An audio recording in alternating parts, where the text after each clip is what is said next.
Okay. That means I'm supposed to start? Yeah. All right.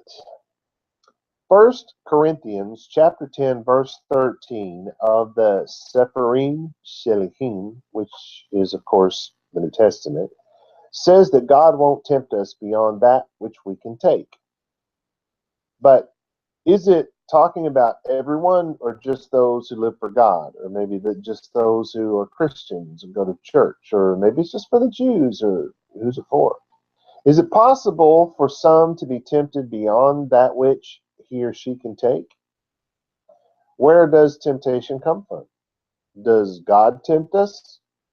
Do we tempt God? If so, how does that work? What's that look like? What is temptation? Is there a difference between temptation and trials? Does God put us through trials, or is it self inflicted? 100%, 60%, 40%? If God does put us through trials, why would He do that? Do trials really make us stronger, or does God just sit around thinking up new ways to mess with our lives? The name of this message is I'm Tempted to be Tempted. Please stand and cover yourselves for the reading of our scripture. For those of you who don't know, I am tethered. I have wires holding me back. The law does not demand that we stand up and cover ourselves. This is something we do by tradition. For those of you who don't know, that are coming from the Christian world, the guy they call Jesus, his name is actually Yeshua, but the ones the Christians call Jesus, his Talmudim, his disciples, the 12 that followed him, in the Apostle Paul, as they call him included, all of those men and everyone that followed them and everyone that was in that whole time and place, every one of them, when it was time to read the scriptures, when it was time to pray, when it was time to worship, when it was time to teach, not to teach, but to prophesy, they always, always covered their heads. So when you read an English translation where it seems to be saying that men don't cover their head, you know that that's not true. You know that's somebody, some translator who doesn't know his history, writing his own opinions into it. But they did that. And so in honor of that, we do that. All right, so our scripture is Shemot, which is also known as Exodus 17, chapter 17, verse 7. It says, Vayikra Shem Hamakom Masa Ume Riva Al Riv B'nai Yisrael Be'al Nosotam Et Yahweh Lemor Hayesh Yahweh Bekir Beni Im Ayin. All right, you may be seated.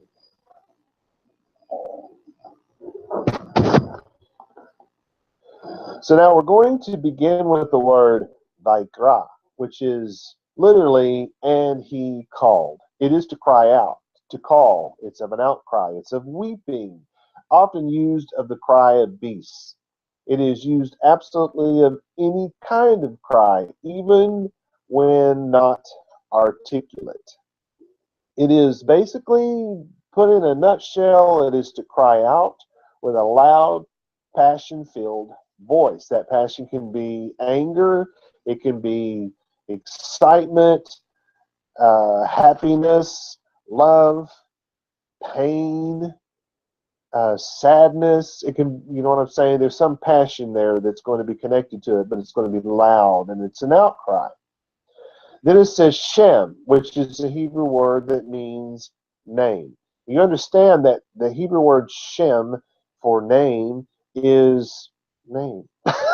Yeah, not a lot to go on there, not today anyway. That's followed by Hamakom, which is the place.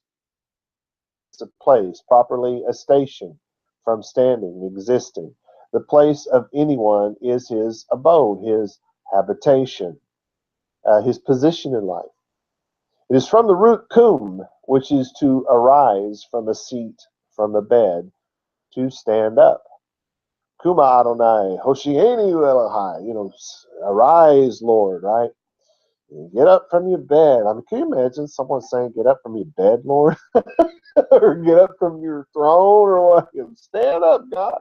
Anyway, our next word is masa, which is literally it means temptation. This is where we get the word trials, but it's a complaint against Yahweh. It is from the root nasa, which is to smell. It sounds like the word nasa, which is the waters came and lifted up the ark. So it's a sound alike word, not a spelled alike, but a sound alike. It's to smell, to try by the smell, to experience. The primary idea differs from trying by touch, as if to prove by a touchstone. It's MPL, which is important in Hebrew, doesn't mean anything in English, but it's to try, to prove anyone, to prove with hard questions. You're trying, like you're being interrogated. There's what we're looking for. It's an interrogation. Men are said to prove or tempt God when they doubt as to his power and his aid. So, where's God when you need him? He didn't do anything for me. How come he doesn't do anything for me? How come he didn't do anything for those people? A tornado came through and just ripped all their houses down. How come God? Where's God? Right? It's that kind of thing. But it's if there is a God, because it's going to have this connotation. If there is a God, then why didn't he do this? And why doesn't he do that? And if there is a God, why don't you do this? And why don't you do that? Yeah. I think you get the idea. That's followed by ume riva, which is it's from the word reeve, and it's strife, it's contention. The root, of course, is reeve. To contend, to strive. Properly, it is to seize one another by the hair, to tear each other's clothes, in its proper signification of those who contend with the hand and with blows. Like they're fighting, they're boxing, they're punching, they're slapping. Those who strive with words. It is an all-out catfight. That's what this word means. Then it says all in Hebrew, which means upon or over. It's of a, if you pour a slab and then you build something on it, the something is on the slab. So it's the word on. It's a foundation, though. You need to think of it that way. Then we have the word reeve. So first we have a derivative of the word umeriva, and of course they make it a name, miriba, right? Meriva is actually how you say that. And they call it, how do you say that? Meribah in English? Meribah. I have trouble going from one language to the other there, but it's Merivah in Hebrew. So it's a proper name in this, and then we go and we do the word upon, and then it's not a name. Now we're using it as a word. So in English, in the King James, they use the word chiding, which is a word I don't think we really use anymore, but it's of strife and contention, and it is from that same root. It's to contend, to plead someone's cause, to take vengeance in someone's name, to be hostile, adverse. It's important that you understand that it's to be hostile, because this is the coming to blows with the fists and the cat fight. This is that word. Then it says B'nai, which means children, Yisrael, the children of Israel. Remember, in Hebrew, a noun is a noun. If you're putting nouns together, like I met this guy, he took one of my translation class, and in that translation class, I taught them a noun is a noun is a noun is a noun. It says Yisrael, it just means Yisrael. If it says door, it's just a door. There is no secret hidden knowledge to be found from that. What did my student do? He went out and picked out every name in the Bible, found out what the meaning of the name was. He put it all together, and he had this great new religion. Oh, makes you not want to teach. It really does. It's like, really? I told you not to do that. A noun is just a noun. So don't go trying to explain nouns. Yisrael, it's just a noun. It's a proper noun. That's followed by the all and on. Remember that on, the upon, the foundational word that just means on.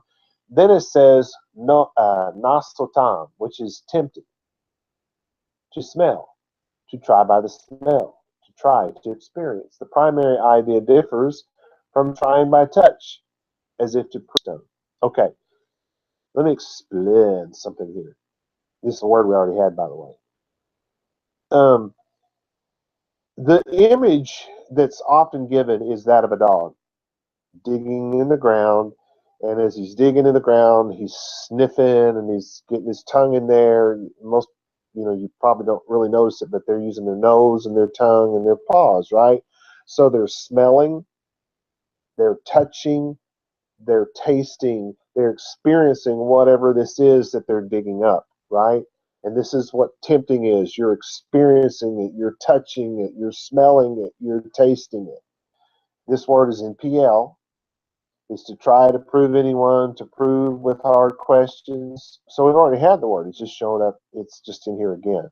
Then we have in Hebrew et, which has no meaning. It's just a pointer. I always just draw an arrow when I'm translating. Yahweh. So this arrow is pointing to the proper name of God. Now, God only has one name. I know there's a million books out there. The 50 names of God, the 60 names of God, the 40,000 names of God. God only has one name. His name is Yahweh. And it's in Hebrew, they do something that's similar to something that we do in America. And that's if somebody's name is Bob, someone, a man is named Bob, when he's a boy, they may call him Bobby. Or his name actually is Bobby, but when he grows up, they call him Bob for short, right? In Hebrew, it's not for the same reason. Yahweh is God's full, complete name. It's the only name in the Bible ever given for God. Now they say, it says Jehovah Jireh and all this. No, it doesn't. Your English translation does, but the Bible doesn't. The Bible was written in Hebrew, not in English. It was translated into English. So that's not the Bible. That's a translation of the Bible. We need to get that straight. His name is not Jehovah. It never has been. It is not Yahweh. It never has been. In the 1800s, maybe even as early as the 1700s, the Germans started writing his name with our letters, the same letters we use in our alphabet in English today. They started spelling it out Y-A-H-V or W-E-H. Why? Because the W in their language makes the V sound. It's not Volkswagen, it's Volkswagen. But now they say Volkswagen now, but in Germany it's a Volkswagen because the W makes a V sound. So they were trying to get people to say Yahweh. But when that got moved over into English Bibles and other texts and things like that, then the V sound and it wasn't used in America, so his name then they started pronouncing it Yahweh. So it's never been Jehovah, it's never been Yahweh or Yahweh. His name is Yahweh, and it's the only name given. But when you talk about God or to God in an intimate setting, then you use sometimes the shortened version of Yahweh is just Yah. So it's not exactly the same as English, Bobby and Bob, but it's something like that. But if you're using the shortened version of God's name, it's to show intimacy and relationship, which people really shouldn't do. You should use God's proper name. And I base that for Christians. I base that on what Yeshua, the guy that called Jesus, what he said when he said, "Our Father that is in heaven, hallowed be his name," blah, blah, blah, etc., and so on. He's talking about addressing God in a very formal fashion.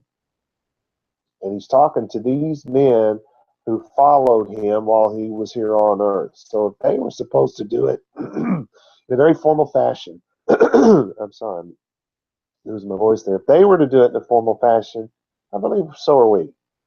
Anyway, the next word is lemor. It means literally saying. It's from amar in Hebrew, which is to say. The primary signification is to bear forth, hence to bring to light, to say. So what is it? In short, it is to shed light on the subject. That's followed by a word Hayesh. Um, its being, its existence, that which is present or is ready.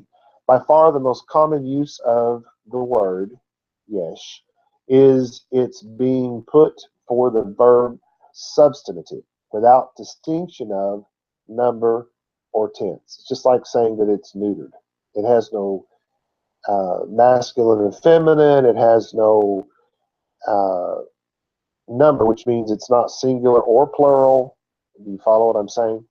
That's what they just said. Specifically, it is therefore. With a singular, it means is, was, will be, may be. Not one word there, it may be. For example, Yahweh is in this place. Yahweh will be in this place. Yahweh might be in this place. I hope you get that. Also, in plural, are. Now remember, the word itself is not singular or plural, but we're giving examples in English to help hopefully you understand this word. So if we were using it in plural in English, it would be are, uh, were, will be. There are those who, there will be those who. Hopefully that helps. I think it just think of it as is. Then that's followed by the proper name of God, Yahweh, once again. Then it says Bekir Benu, which is among us. This is very important. The word means the interior, the midst, the middle. It's the middle of something, especially the inside of our bodies. They say the bowels, the heart, the mind, as the seat of the thoughts and the desires and the various emotions, right? And remember, in Hebrew, the heart, the soul, the mind, that's all one thing. It's not three different talking points like you do in English and Greek. That's one thing. So if your heart says yes, your mind says no, you're suffering in Hebrew from schizophrenia. Because the heart, the mind, the soul, all that stuff is one thing in Hebrew. So that's the center. That's the you. That's the you that goes on. Yes, but that's the center of who you are. So what they're basically saying in this verse, is that God wasn't in their heart. Not only is He not in this place, He's not in the center. He's not in us. Then it's which is it's demonstrative. It's interrogative. It's interrogation. It's conditional. They use the word lo, behold, truly, certainly at times, but it's basically if. if the sky is blue, this will happen. If the sky is orange, that will happen. Follow me? That's all that is. Then it's ayin. Now this is a sound-alike word. It's not ayin like the eyes. This is ayin as in nothing, emptiness, vacuity. Not sure that's a word anymore, but it used to be a word. It's not, is not, was not, are not, were not, truly not. All right, here's my amplified translation of Shemot. And remember, that's Exodus chapter 17, verse 7. And he cried out with a loud, passion-filled voice. The name of this place will be called Massa and Meriva, because, you hear Reba as in Reba McEntire, just saying, because of contention, vengeance, hostility, and adversity. And on a foundation of doubting Yahweh, the children of Israel said, truly, Yahweh is not within us. So here's my regular translation of the same one. And he called the name of the place Massa and Meribah, because of the hostility of the children of Israel, and because they doubted Yahweh, saying, is Yahweh within us or not? To tempt God is to doubt God. But not just to doubt Him, it is to doubt Him in a hostile manner. Have you ever been hostile with God? Have you ever felt that God wasn't in your life? My big complaint used to be, why is it always my fault? Why is there always something wrong with me? I knew deep inside that God didn't have any faults and that it really was all my fault, but I just got tired of being wrong all the time. So I tempted God. Every once in a while, when I'm feeling lower than a possum's belly, I'm often tempted to be tempting. How about you? Do you feel like being tempting? Why doesn't God just give me the job I need? Why doesn't God just get me out of this situation? Why doesn't God just fix things? Why doesn't God just make it understandable? Why doesn't God just continue to allow these, why does he continue to allow these bad things to happen? Are you tempted to be tempting now? Now let's look at something the Sepharim Shilahim said about this verse. Coincidentally, it'll be 1 Corinthians chapter 10, verse 13. It starts off with the word for temptation. And the word is perosmos in Greek. And they use it in place of, coincidentally, masa, temptation, trials, a complaint against Yahweh. You remember that word? That smell, the try by smell. And it differs from the touch. It's by smell, but it's differing from touch. To doubt God's power and aid is really what it boils down to. So the next word I think is important here is elephin in Greek, which is taken. It's in place of the Hebrew word lakah, which is to take, to stick together, to adhere. It's glue. To take for oneself, especially to take a wife, to send after, to fetch anyone. And then I think the next good word here, next important word here is anthropinos, which means such is common to man. It's a compound word, so this really is the right way to say it, such is common to man. It's of a man, but only in a poetic language. It is rarely used of a singular sense of the whole human race and multitude, the common people. So it is common to man, common to mankind. Then it's the word pistos or pistos, which is faithfulness. And you know that comes from Amon, right? To prop, to stay, to sustain, to support. And isn't that what the Torah is all about? And so we live out the Torah every day of our life, and when we slip up, we get back on the. That's how we become faithful. That's how we are faithful. That's how we continue to be faithful. Especially to support with the arm, to carry a child. One who carries and cares for a child.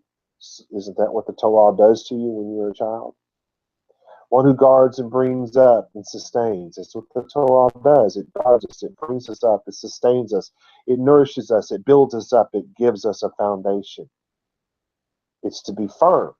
Because when you grow up, instead of being cradled in the arms like a child, you're cradled in the arms like a lover. That's what that's where you have to go from. That's what you call when you first come to salvation, you take on the yoke of God and you pray as you like a child. And then as you learn the Torah and grow up, then you become complete. That which he's faithful to, that good thing that he began in you, he brings it to completion. He brings it to perfection. That's the difference in the relationship. And you can only get there through the knowledge of the Torah.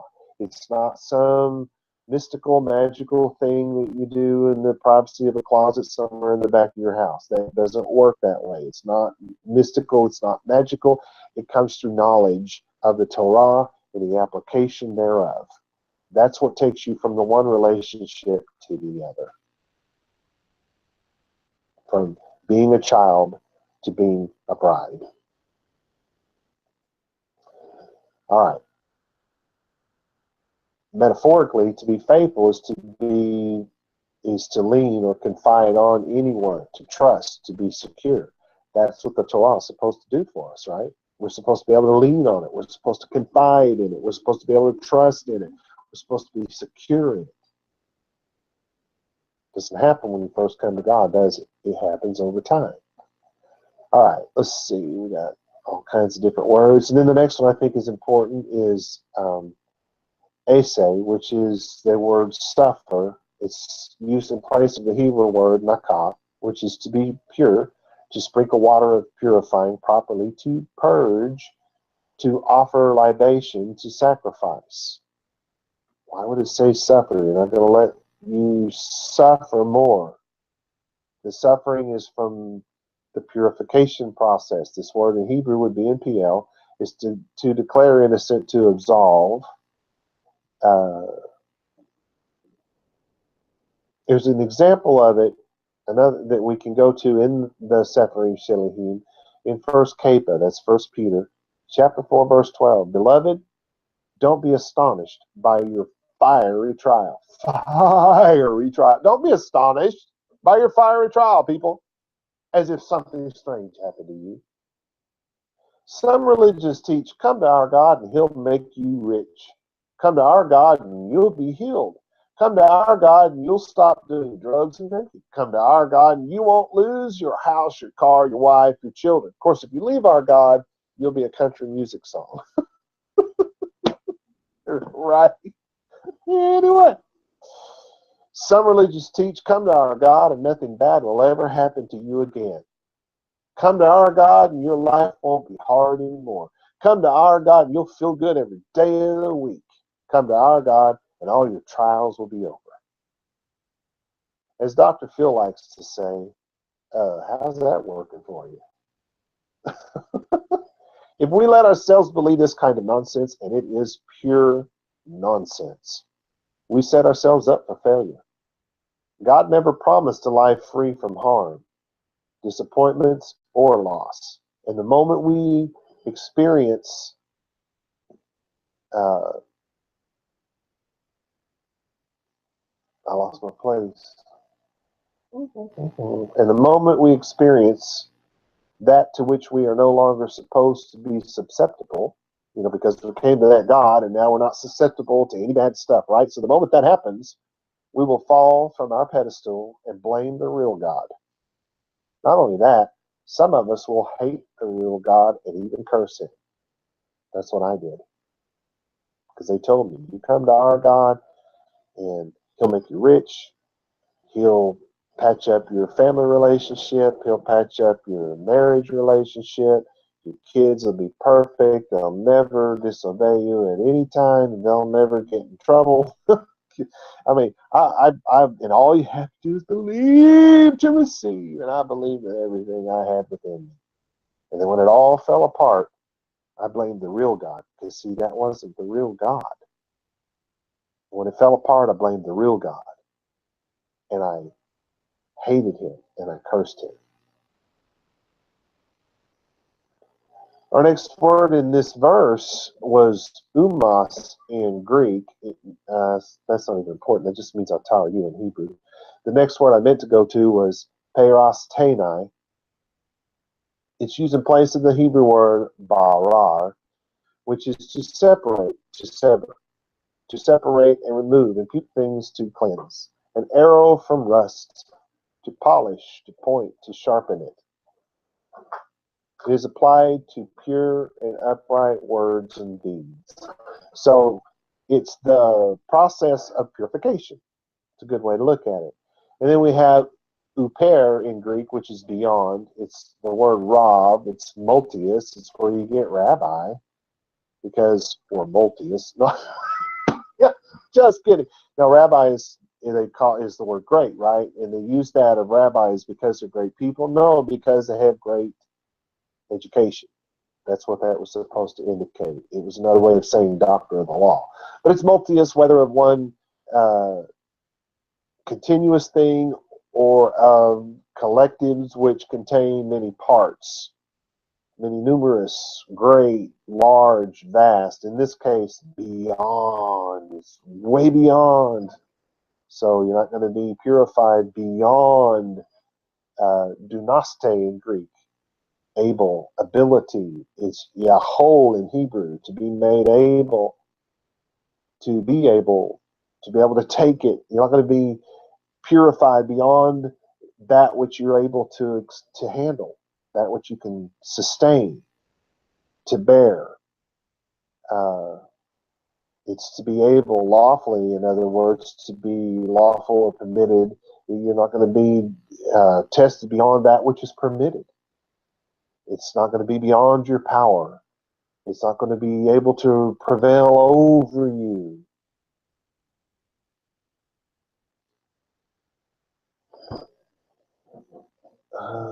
Then the poiese in Greek is used in place of that word asa. I mentioned that earlier, the sound-alike word. This is the one where it's to labor, to work, to do things, to produce by labor, to manufacture, to fabricate, used of God, as in producing and creating the heavens and the earth, to make anything, to produce it from itself. And then here we have perosmo, which is the word for temptation. That's the temptation, trials. It's a complaint against God. That was that sound-alike word, nasa, which in this case was to smell, to try by smell, but it wasn't the same as to try by touch. And then ekbasin is our next one. It's a way to escape. So it's not going to let it happen beyond what your ability is. And with it, he's going to leave you a way of escape, right? And it's of the foot to move, to be in the feet, footsteps, to follow after someone, to be behind somebody. Metaphorically, it's step or pace at the rate of the pace of the cattle. In other words, their gait, steps, beats of the foot. Now, here's a common idiom that's being used here, and it's used in three different ways. It's used of death, it's used of completion or end, and in this case, it's completion or end, and it's also used of successes. And you can find an example of this in the Maccabees, by the way. That's how I learned what this idiom was. Our next word is dunastai, which is to be made able, the ability, something that doesn't go beyond what you're able to, and it's that it's whatever, it won't let you go beyond what's lawful and all that kind of stuff. We just had that word. What you're able to bear, what you're able to contain. Okay, so my amplified translation is no trial, complaint, experience, or doubt has adhered, remember the word for like glue, has adhered itself to you that isn't common to mankind. But God props, sustains, guards, nourishes, builds up, founds, and faithfully supports. He will not purge, separate, polish, or sharpen you beyond that which you have the ability to bear, but will labor, produce, manufacture, and fabricate with this trial, complaint, experience, or temptation a path to lead your steps so you will be able to sustain and bear it. Well, that's a mouthful. Here's my regular translation. No trial has taken you that is not common to mankind, but God is Torah observant. He is faithful, who will not permit you to be tried beyond your ability, but made with that trial also an end, so that you are able to endure it. Pretty amazing, right? That's probably what you thought it meant in the first place, right? Let's talk about the elephant in the room. While God will not try you beyond that which you are able to bear, you don't have that promise from the resistance. The resistance will not take you to the edge and stop. It will push you over quickly. And the resistance will not give you a way of escape. You do not have that promise from the resistance. You only have that promise from God. All you have to do is get on the path of God to receive that promise. How? Follow in his footsteps.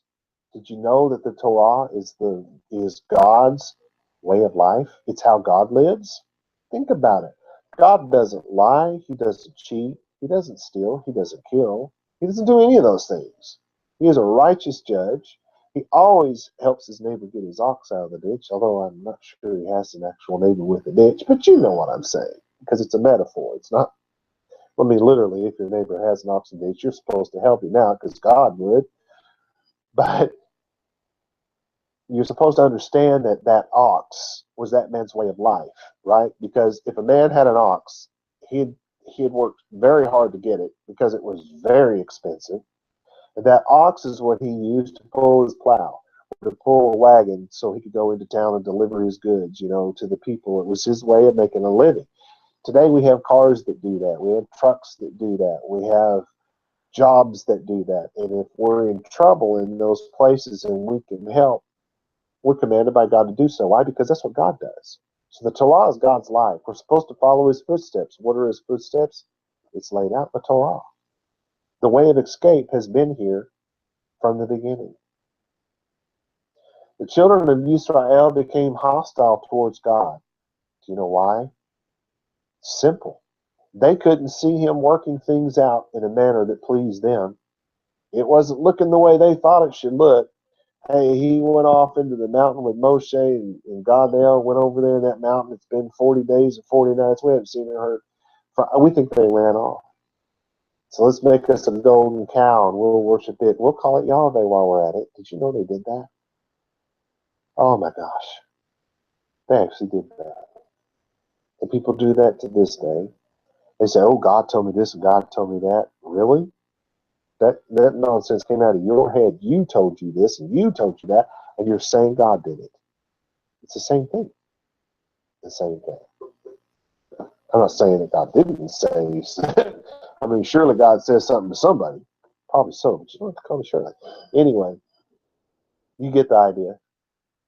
But they didn't see him doing things. God wasn't doing things the way they thought. They wanted it done this way. They wanted it done now. And when it didn't happen the way they wanted it, or didn't happen the way they thought it, if that was really the Son of God, he would know what kind of person this lady is.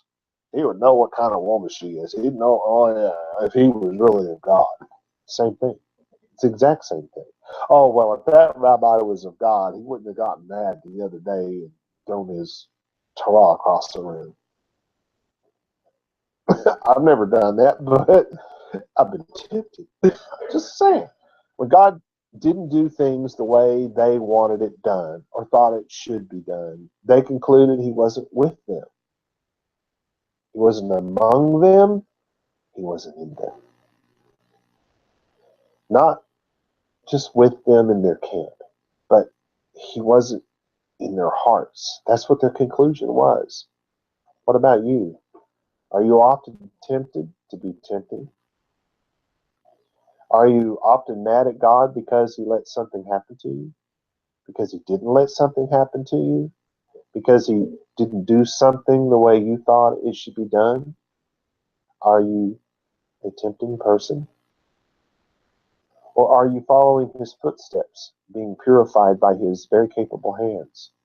Are you tempted? Shalom, Shalom.